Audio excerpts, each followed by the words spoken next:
Okay, just a little afternoon today, and we're interviewing County Commissioner candidate Jim Riley, who's running in a county commission district that primarily includes the city of Norton Shores, as well as some other municipalities.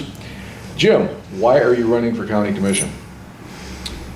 Because I believe that our current county commissioner is ill-served the county. He is a Republican. He has voted with the Democrats 100% of the time on every union contract. The union contracts account for about 80% of the spending.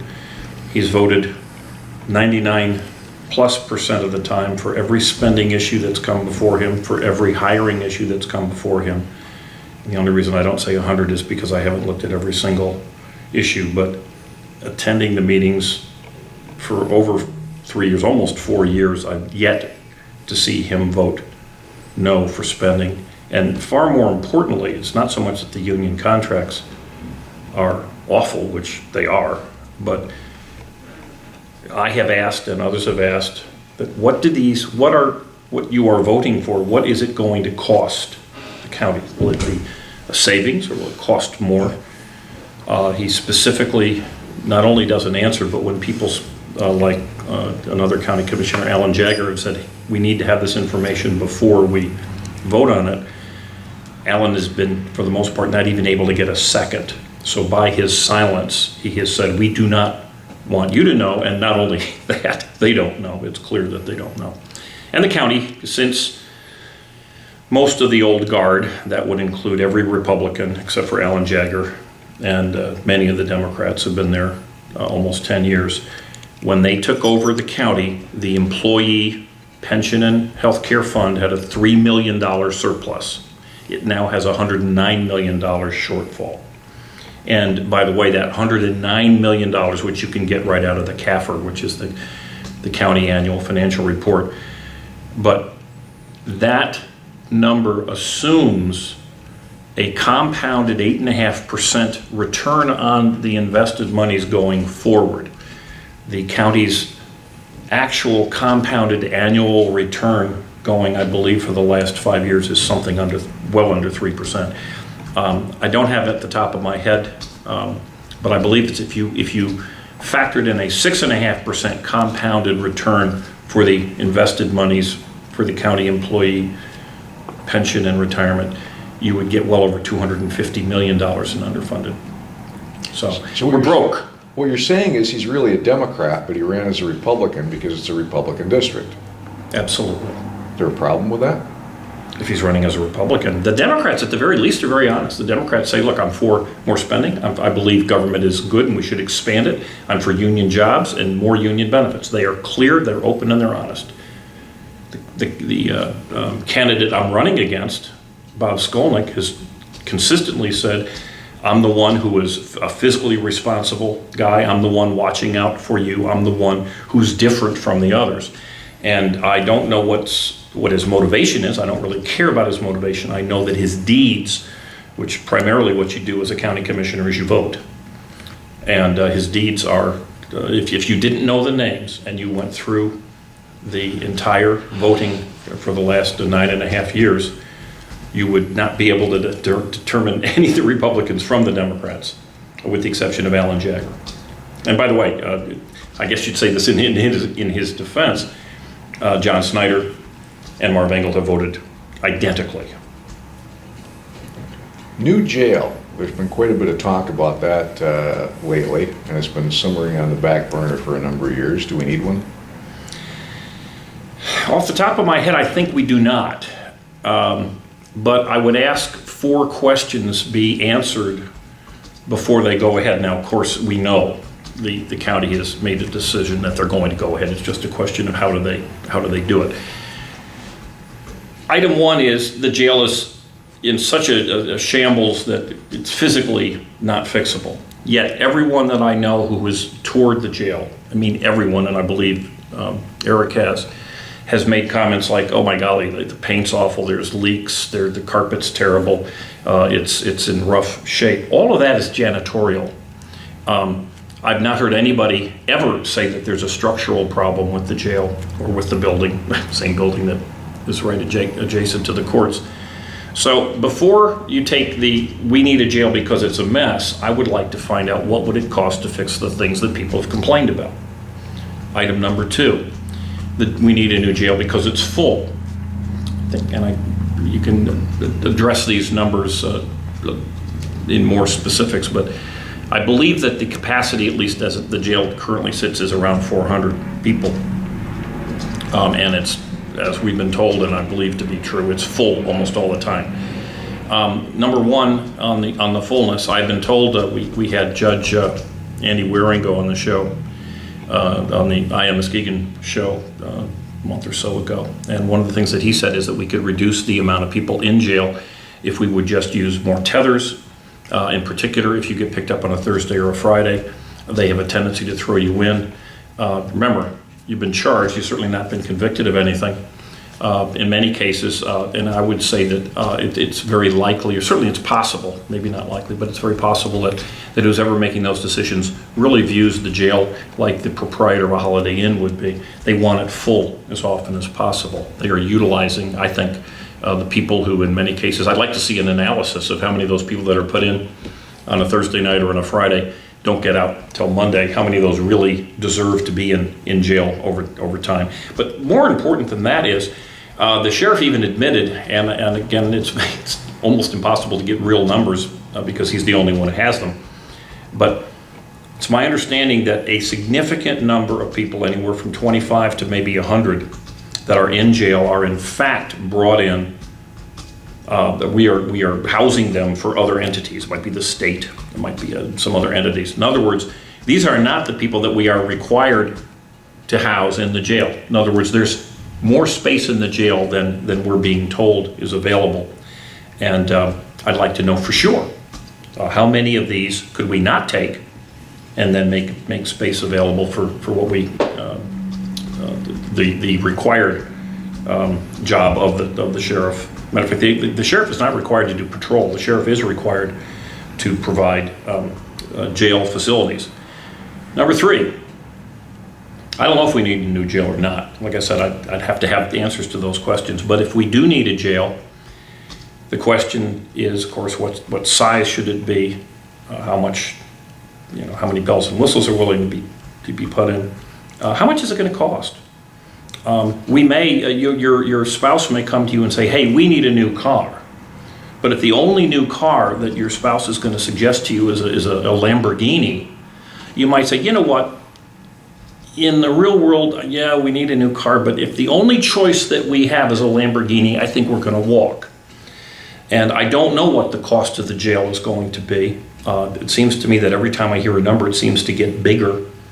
The county budget is $42 million, and perhaps that puts this $109 million in a little perspective. That's the discretionary budget. It's about $42 million.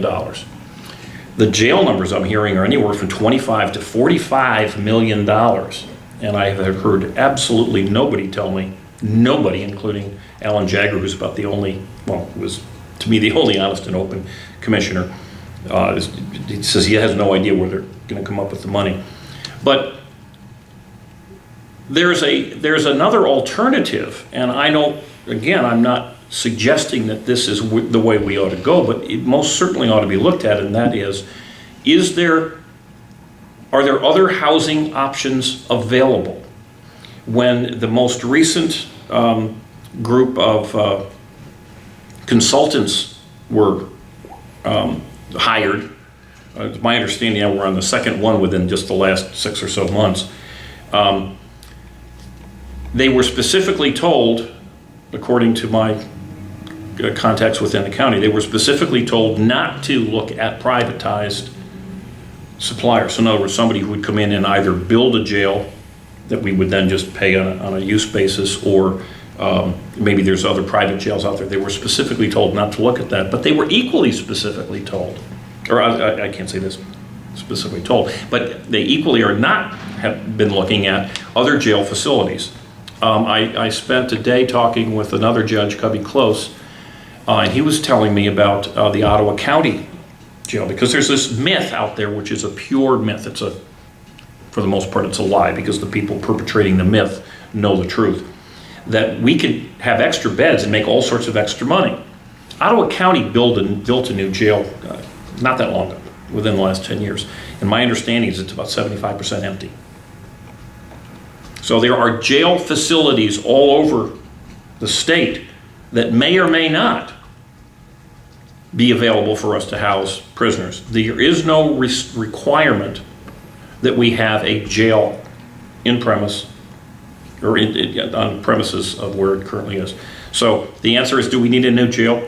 I don't know, but I do know that the questions that I would ask that not one single county commissioner has asked specifically and gotten, at least not publicly, and had publicly answered, they're not answered by me, so I don't know the answer. So essentially, you're looking at it from the point of all they're doing right now is looking at bricks and mortar, and you're saying that there's a lot more to this issue that needs to be looked at. I believe there is. Than just let's go. Alternative sentencing. Again, there are two major issues that are brought up to us that tell us why we must have a new jail. One, it's full, and I question that. And two, it's falling apart, and I question that. Now, I could be wrong. They could have perfect answers, but I've lived long enough, as have most of you, that if somebody doesn't give you the answer, the real easy answer that would convince everybody, then perhaps that answer doesn't exist. Fracking. This is something that came up at a county board meeting a few weeks ago. Last week, I was there and I videoed it. It's an issue that, to say the least, generates intense emotions. And it's something that, from what I understand, if the process isn't done right, it can contaminate a water supply. On that basis, should the county even be looking at doing something with the wastewater vis-a-vis getting a company in there to drill any oil under any method whatsoever? Or should they go ahead and take a look at it from the standpoint of, well, let's go ahead and explore for oil there, but under no circumstances will we do anything involving fracking? I'm not an expert in fracking. From what I've read, I'm generally inclined to be for fracking. It's hydraulic fracturing. It's been done for decades. And my understanding is that it's safe and clean and everything else. But that's just what I've heard of late since it's become an issue. I don't think I heard of it 6 months ago. All right, so I'm not an expert. But I will say this, that last week, and anybody who either was at the meeting or saw the video that I took, and there were two meetings there, and you really have to see them in context. But the county brought in an expert from the state of Michigan who was clearly, he was involved in the regulation, but as he stated that he was generally for fracking. This gentleman could have answered the kind of questions that you're alluding to, and certainly could have answered the questions that the people who attended the meeting wanted to have answered. Clearly, the county commissioners don't know much about fracking. They probably know less than I do. And that the county commissioners, as a group, because there wasn't a single one in the room who stood up and says, wait a minute, we brought this expert in, we've got people who are interested in getting answers. The expert, I don't know, you were there, I believe, yeah, you guys were there. The expert was clearly prepared to interact with the public. I mean, he wasn't hiding like the county commissioners were. Those questions may have been answered, and in particular as it affected the county wastewater site, because one thing I do know about fracking is where you do it does matter. And I was sort of expecting that one of these county commissioners would have said, okay, well look, there's lots of stuff that people can look up about fracking, but we're thinking about doing it at the wastewater site. The wastewater site is a unique site. What is different about it? Let's have questions from other people. There were, I'm sure, a lot of people at that meeting who knew more about fracking than I did, and certainly knew more about fracking than the county commissioners, and yet they refused to have those questions answered. And I would suggest to you that you review that county commission meeting and ask yourself, what kind of questions did these county commissioners ask? They hardly asked any questions at all. It was clear they weren't any smarter about it. What the gut feeling I got was they decided they want to go ahead with fracking. Who cares? They don't know anything about it. Somebody says it's good and they're going to go ahead with it. Like I say, I generally support fracking, but I don't really have confidence in the decision making, and nor do I have confidence in the fact that anyone's going to make a decision on that level with such a lack of curiosity when the answers are right there. When you got a guy who knows, at least here's a guy who's pro-fracking. You know, I mean, if they had some guy who was going to, you know, rant and rave about how awful fracking is, I can see that maybe they wouldn't want to make a thing about it. But here was a guy who was pro-fracking and they wouldn't let him speak. That makes me nervous. Well, what do you, I'm getting the view from you that you think the county commissioners are basically, for lack of a better word, incompetent, that they're not really fulfilling their duties and responsibilities and roles. They're taking a look at things superficially, if at all, and then they just go ahead and vote, one votes yay, so because that one voted yay, the rest of them go ahead and vote yay. I would agree with that. And I would back that up because I've done this on numerous occasions. Now, county commissioners won't return my calls. Take any issue. For instance, today's Wednesday. Yesterday, the county full board voted to increase the pay categories of, I believe, 2 or perhaps 3. These are ranges, these are categories of groups of employees. Call any county commissioner who voted for this. Alan Jagger's the only one who voted against it. Call any county commissioner and say, how much is that going to cost the county? Or will it save money? They won't have an answer. So in response to your point, yeah, I don't believe they're doing their jobs. I don't believe they know what they're doing. What shocks me is that they don't even seem interested enough to even bother to ask. Well, doesn't that amount to malfeasance in office, nonfeasance in office? Aren't those things that they can be removed for? No. We could remove them via an election. The county commissioners don't even need to show up. My understanding is once you're elected, you still get your pay. You don't even need to show up. I feel badly for the citizens of Muskegon County. We have somebody from the Chronicles there. He sees it. I'm shocked. It would seem to me that when you go from a $3 million surplus in the actuarial number, it's a confusing item. It's not like they had $3 million extra. There's a funding level that says that you're on track. Actuaries determine these numbers. And in 2003, I believe it was, that we were $3 million overfunded. As of there are 2 sets of numbers. There's the pension, and then there's the what they call the post-employment benefits. And the most recent post-employment benefit number that's been published is 2009. The pension is 2011. But those add up now to $109 million in underfunding. It would seem to me that would be a big deal. It would seem to me that would be item number 1, because we are going to go the route of many counties and many cities in the country. And certainly, it's not like far off stuff. It's, you know, Muskegon Heights just went bankrupt.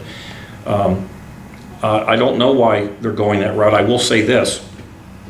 The Detroit Free Press, which is not generally known as a conservative right-wing newspaper, they did a big, I don't know what page it was on, I caught it online, but it seemed almost breathless in the way that they presented it. They were talking about the underfunding of the employee pension and health benefits in Wayne County. Wayne County is where Detroit is located. Wayne County is probably the worst county in the state, you'd think. And they were breathlessly reporting that their funding for these benefits was only 60% funded. So in other words, you have to be 100% funded, which doesn't mean it's all paid all the way through. It's just you're on track, you know. Well, they were 60% funded. The funding level for the post-employment benefits, which is the biggest portion of this underfunding in Muskegon, which is around $80 million, is 27%. So the Free Press was going, freak out. They're 60% funded. We're 27% funded. You've got a guy from the Muskegon Chronicle sitting there every day. You've got 11 county commissioners. You've got a county executive. You've got finance people and everything else. And they're telling us things are fine. Well, it sounds to me then that they're all asleep at the switch. You're talking motivation. I don't know. All I know is what they're saying and doing. Why they're doing it. I have no idea. What do you think the solution is to that problem? Because that sounds to me like it's an awfully serious problem. Well, the first thing you do is you say, oops, we got a problem. You talk to any one of those commissioners, again, with the exception of Alan Jagger, they say, oh, no, we're on track, we're doing the right thing, you know, blah, blah, blah. Well, the thing that propelled me to decide to run for public office, I have never run for public office, never expected that I would. Last September, let me backtrack for a sec.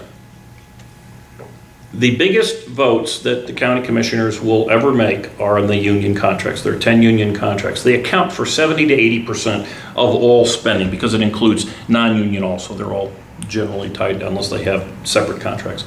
So that's, let's call it 80% of the spending is just in these 10 votes.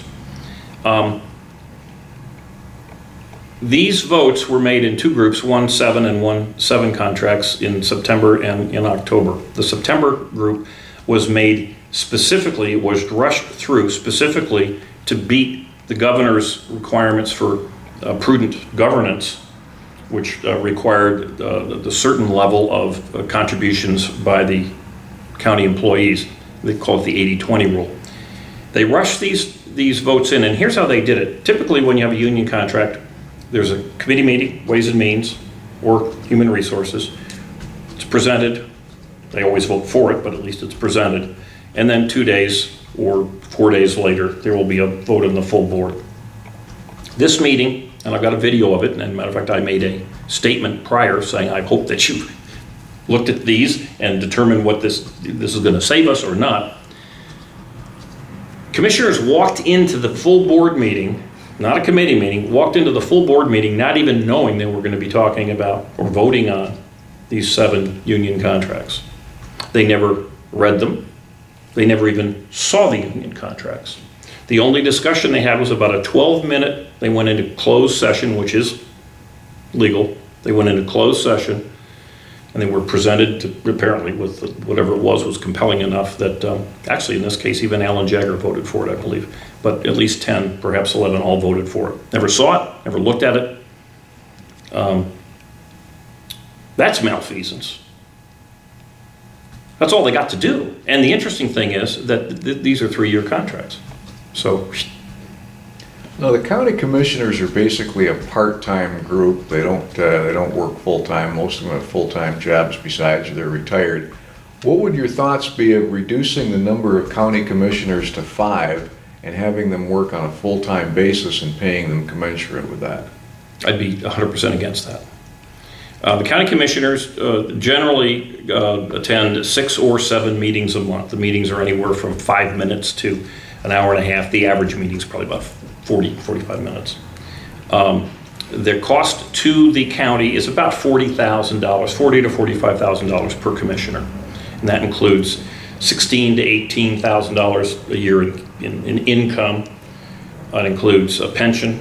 It includes full health benefits, full dental benefits, full vision benefits, and those benefits in retirement also. I don't know if you get the retirement benefits. If you won't, you may have to be elected a few times, but nonetheless, the cost to the county last year for the 11 was $420,000. Interestingly, about 1% of the county's budget. No, I think more representation is better than less. I think consolidating power in fewer people is the exact opposite thing that we, the people, ought to be interested in. I'd like to see 20 or 30 commissioners, certainly not paid at that level, but I'd like to see more. But it's a moot question. We do it once a year or once every 10 years. They voted on it. We're going to have 9 for this next group. So what I want or what anybody else wants cannot, by law, be changed. But what I would do in my first meeting is I would vote to eliminate all post-employment benefits for county commissioners, and I would vote to cut the pay in half, and I would vote to eliminate this ridiculous policy of buying iPads and providing free internet connections for the commissioners that they voted for themselves. That's the way I would do. We've got people, we had two commissioners who lost 2 years ago in primary, and they both represented black districts, long-termers. They lost in the primary. They never showed up for a meeting again until the new commissioners were sworn in. Well, they never showed up, but those 2 districts had no representation until January when the new people who beat them showed up. Too many people are running for these positions for the goodies. I don't want to give them any more goodies. So it sounds like what we have here, if I read you correctly, is that there's really nobody in charge, and the train's running down the track that has no way, nobody knows where it's going, if it's going to get derailed or not, and everybody is in the cocktail lounge car just having a great old time, and one of these days we're going to have a big mess to contend with, and the taxpayer somehow is going to be left to pick up the tab if somebody doesn't get in there, commandeer the engine and stop it, or at least bring it under control. Well, generally, I would agree with that. I don't think it's out of control. I mean, it's very clear. Of these 10 new contracts, 3 of these contracts continued for new hires the destructive defined benefit plans for new hires. County commissioners came out of that meeting and told me, even the one county commissioner I very much respect, who I think he was probably lied to in the meeting, but he said, no, we at least got rid of defined benefit for new hires. No, they didn't. It's still there. For 3 of them. No, there are the people who drive this county know where they're going. They're not interested in the pay because apparently because they don't figure the crash is going to happen until after they're out. Now the county commissioners do not drive it. No, it's clear when you attend meetings, and Eric, this is what you've all seen. You know, they'll ask questions where it's clear they haven't even read, you know, the little synopsis that they have in front of them. It's a little different than many seriously troubled counties and cities throughout the country. And again, it seems to me that I was at a meeting, what they call a planning session. They have these planning sessions occasionally, maybe quarterly, sometimes a little more often than quarterly. And these are meetings held in rooms like this, away from the county commission meetings, initially intended, even though they were by law, had to be public, but they would make a small little notation in the wall, and no one would ever show up until I started going. But the intent was that they didn't want the public there. They could then talk, you know, freely among themselves without the riffraff being involved. And these planning sessions discuss a variety of things, but one of the more recent ones, they had all of the county commissioners and they had all of the department heads in the county. And after a variety of discussions, they had a method, it's kind of a clever method. Everybody had little stickers, and they decided what are the 10 most important things that the county has to address in 2012, which is kind of a cool idea. And it wasn't just the county commissioners, again, it was the commissioners and all the department heads for the county. And they put their stickers, you know, like a blue was my number 1, and somehow they came up with 10. Every single one of these top 10 was a spending item. Not one single on the list was, do we have enough money to pay for what we're doing? It's not even in the mindset. And I'll go on to an example of something that happened again. I put it on video a couple weeks ago. The head of community mental health, a newly hired woman who's head of community mental health, she also, actually I believe it had to do with the same vote that they confirmed yesterday, but they wanted to increase the range of these employees, the pay range. It was considerable. It was like over $10,000 a year range. And Commissioner Alan Jagger said, well, you know, this is going to affect their pension and retirement, you know, because you tend to have your pension based on the last few years and all. What is this going to cost? She gave him a look and a response that like, you know, I'm interpreting just from where I was, and maybe I'm being a little cruel on this, but like, how dare you ask me? Of course I don't know. This person deserves it. And so it wasn't we don't know, it's how dare you ask? And that is the overwhelming view on any kind of spending. We had Marv Engel wanted to do what I would think would be kind of a nice thing. He wanted to have the trolley, have the county pick up the trolleys. He said the trolley's fee, but to take people from the inner city during the 4-H fair, the youth 4-H fair, and take them out to the fairgrounds. Well, I think that's kind of a nice thing. He was asked, what's it going to cost? He said, oh, I don't know. I mean, here it presents, it didn't even bother to ask He said, well, what are they going to do? What are the kids going to do when they get there? Oh, I haven't figured that out yet. Where are they going to be picked up? Well, you know, wherever the trolley stops. That's the lax, that's the preparation, that's the in-depth research, that's the caring that these people have with other people's money. Now, I can be sure, and I can assure you, these other county commissioners, if they were writing the check, they would be getting those answers before they just gave somebody a blank check. But it's other people's money, and it's standard. These are anecdotes, but these are not standalone anecdotes. That's why I videotape these meetings, because you can look at any one, and you'll see another anecdote. Almost every meeting has something like that. Okay, speaking about spending, what do you think of the current bid process in putting, or the possibility of putting local bidders over with a higher chance of getting the bids? It's funny. I've been going to these meetings, you know, regularly for 3 years, and I've noticed that fewer and fewer and fewer bidders from out of the local area are bidding because, I believe, because they don't trust our bidding process. Bids cost money to put together. And we have a bid. There was a big discussion 3 years ago over how should we, you know, benefit our local bidders or local suppliers. And I believe that they have a policy that gives a 1%. If it's within 1%, they'll go with the local guy. But they have routinely violated that. And I'll give you an example of not just the routine violation, but this is stunning to me. The sheriff wanted three big SUVs, new SUVs, and they wanted a police package. Well, there are 2 police packages that are available apparently for this. One is the police package BG XK, you know, big long, didn't mean anything, but lots of letters. And the other one was police package BG blah blah blah with, you know, letters. In other words, it was easy to make an error. 3 dealers responded to the bid. 2 of them responded with the wrong package. In other words, one was supposed to be 4-wheel drive and one was two-wheel drive.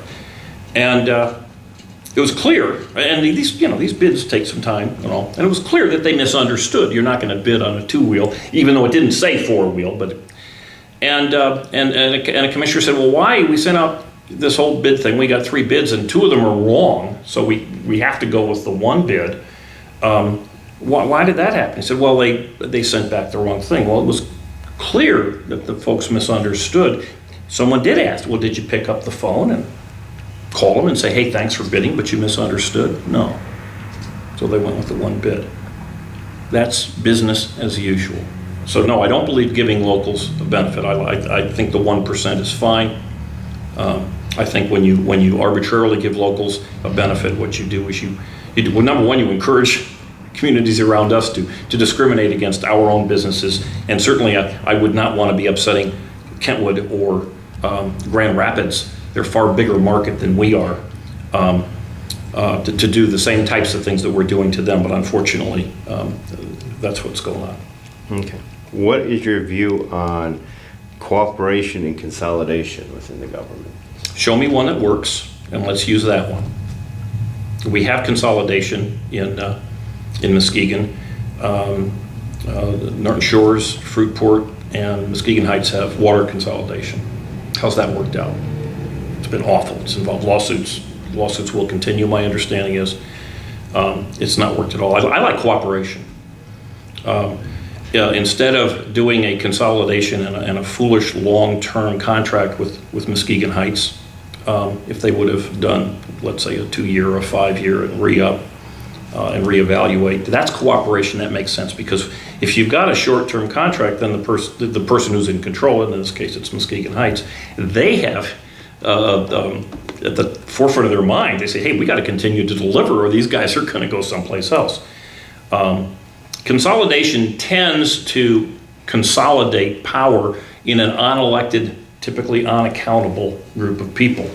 And one of the biggest problems that we have in Muskegon County is our wastewater system, which we have been told by the consolidators is the gem, the jewel, the most wonderful thing. Well, that's consolidation at its highest. And I think that's a perfect example of where consolidation can go wrong. By the way, I'm not against it. I'm just saying, show me a good one, and maybe we'll look at it. The Muskegon County wastewater system is such that the cities and the townships never really got involved in the management of it because there was a board that runs it, the Board of Public Works, and there's another board that's involved. So there was no input. The people from Norton Shores, people in Muskegon said, hey, you guys are doing everything right, aren't you? You know, we're not at risk of having our sewer rates double or triple overnight, are we? You know, no, they didn't even bother doing that because somebody else was assumed to have been asking those tough questions and coming up with legitimate, responsible adult answers. Well, everybody in this room 10 years ago knew that Sappy was going to leave soon. I mean, everybody hated him. You know, the unions were there. Francine lives in Laketon Township, or lives near the Sappy plant. She got a big check from a class action lawsuit. The city was complaining about noise. I mean, they weren't going to go. What did our consolidators do to protect us from the fact that they're 50% of all of the customer? Nothing. So I know when it comes to consolidation, you got to show me one that works. Cooperation I like a lot. Matter of fact, Brian Worsham was telling me about Fruitport Township has a very efficient fire department. It's some full-time, some part-time. And they sell their services to Moreland and some of the others. That's cooperation. For Moreland and the others, Eggleston or whoever else is out there, not Eggleston. But that's where you essentially say you give away control to something that matters. So no, I'm not generally for it, but show me one. I see that the water board yesterday voted 6-2 for a 40-year contract with the city of Muskegon for water services. I don't understand that. Would any of you here sign a 40-year contract with anybody? And that passed 6-2, by the way. What do you think of how we receive grants? I don't believe there's anything called free money. And I know that a lot of people may disagree with this. I know there was grand glee when we got $320,000 yesterday, apparently. It was announced it's going to go to the sheriff for them to buy a new patrol boat to protect our lake from terrorists, I guess. All of this money has to be borrowed from China and put on a credit card for people far younger than everyone in this room. It seems to me that before we get any free money or we spend any free money, we determine exactly what we're going to do with it, and is it really something necessary? Everyone in this country is running around saying we got to stop spending money we don't have, except for in our little town or our little county. Then it's okay. So no, I think I don't think we stop going after grants and things, but I think every single grant sits up. Okay, what is this going to cost? What are we going to do with it? What is our plan? And I can tell you right now, there is none. What is our plan to review the success of the goal of the grant, and was it done in a financially, fiscally responsible manner? Because if somebody gives you $320,000 to buy a boat, are you going to buy an $80,000 boat? No, you're going to buy a $320,000. You probably buy a $330,000 boat. And you say, oh, we had a little excess. So, no, I'm not for free money. It isn't free money. Okay. Second to last of my questions, what do you think about the road commission? I don't know anything about the road commission at all, other than I trust them as much as I trust the county commission. I don't trust them. But I have no reason not to. It's just that they seem to have the support of the county commissioners. I do not trust in their judgment. Therefore, I would be suspect. I'd like to see a lot more transparency there, but I've never been to a meeting. I don't know anything about it. Okay, then the last question I have for you is, what are your opinions on the current problem with Brookhaven? Well, obviously, just so that you know, we won our lawsuit. I filed a lawsuit against the county commission for violations of FOIA and Freedom of Information Act. Now, we didn't win the lawsuit per se. I got to be more precise in language.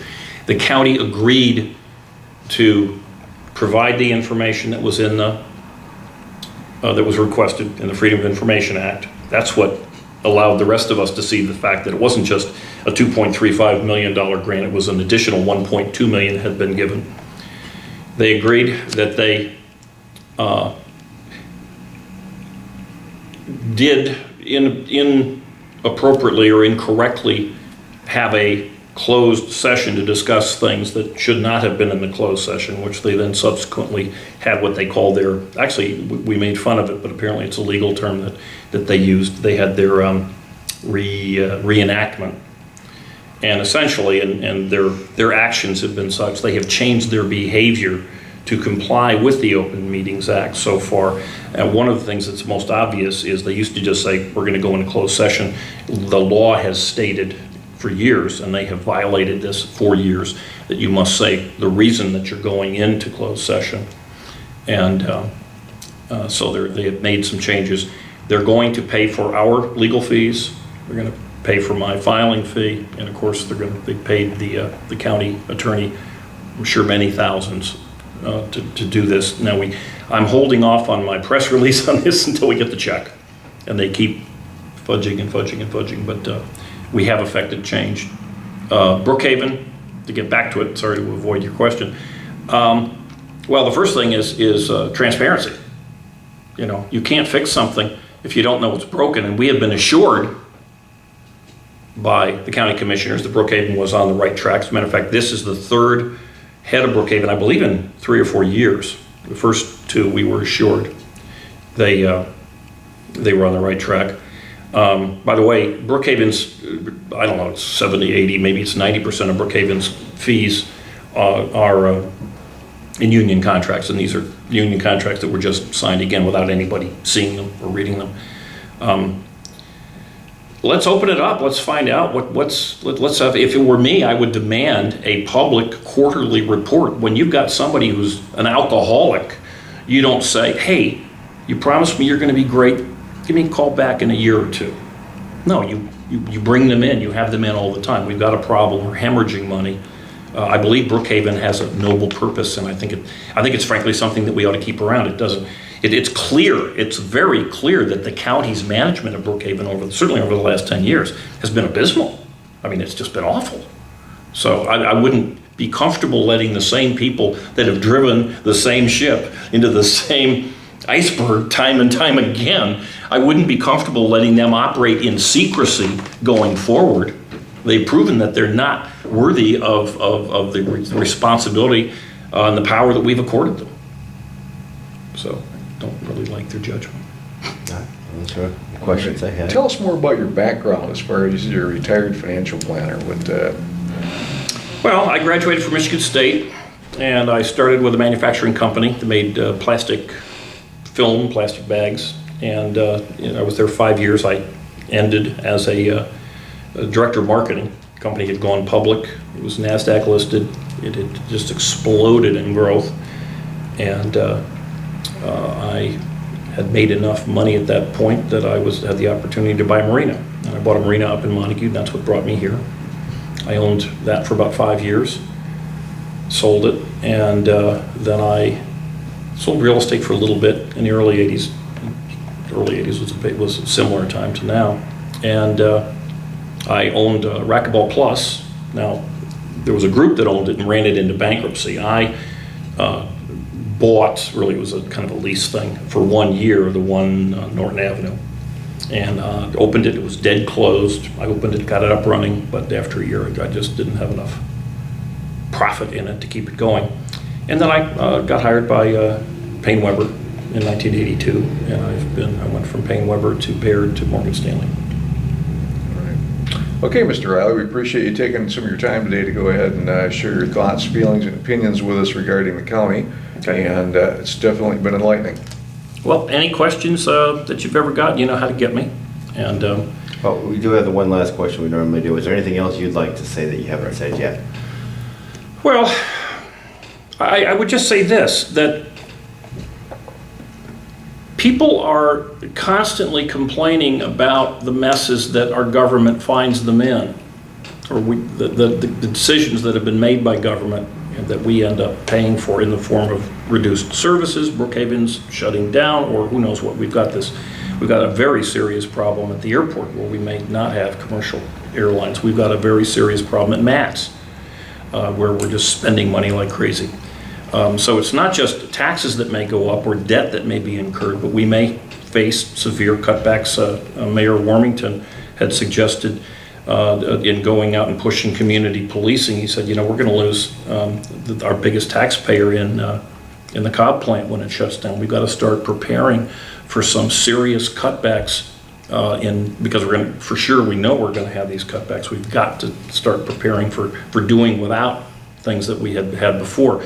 So if we're going to complain or be fearful of these things that are on the horizon, and they most certainly are, the only way that we can do it, we can make a little noise by going to meetings, but come August in my election and come November, these guys are bulletproof for 2 more years. They've all been bulletproof. It's only very rare that someone loses a race, although there were 3 in this last go-round. The only way to change it is to elect new people. So if the ships keep hitting the icebergs and you keep keeping the same captain, then you shouldn't be shocked that it's going to happen again. And we can change this county. I'll give you 2 examples. Oakland County, 7 times our size in population. I think they're maybe 15 times in budget. Obviously, it's a richer county than ours. Oakland County doesn't have any post-employment benefits for its retirees, which is most companies don't have post-employment benefits. Oakland County doesn't allow this generic service credit. We have 109 million at best guess underfunding of our pension and retirement. Oakland County, 7 to 10 to 15 times our size, has 0, not a penny in underfunding. Muskegon County is right next to Ottawa County, so it's not a location thing. Muskegon County has 9% unemployment, and the only reason for that is because the population of employees went down, or the population went down, and the number of jobs went down. Ottawa County's is 6% unemployment, and their 6% became 6% at the time when their population was rising because their jobs were rising. I was down in Zealand picking up signs for my campaign, and one of the companies there, Gentech, one of the big companies there, was putting on an expansion that looked to me to be about the size of the mall. They're booming because of good decisions that their leaders have made. We are in deep doo-doo because of bad decisions our people not have made only, but are continuing to make. Oakland County and if other Kent County, I believe, has no post-employment benefits. There's no reason to do this. We are sinking ourselves, and we have no one to blame but ourselves. So you can change it, or we can continue we can be Wayne County. You know, Wayne on the west, easily. I would be willing to bet you that we'd love to have a 60% funded pension as opposed to what we have. So. All right. Well, thanks again for taking your time All right. today and spending it with us. You enjoyed it. All right.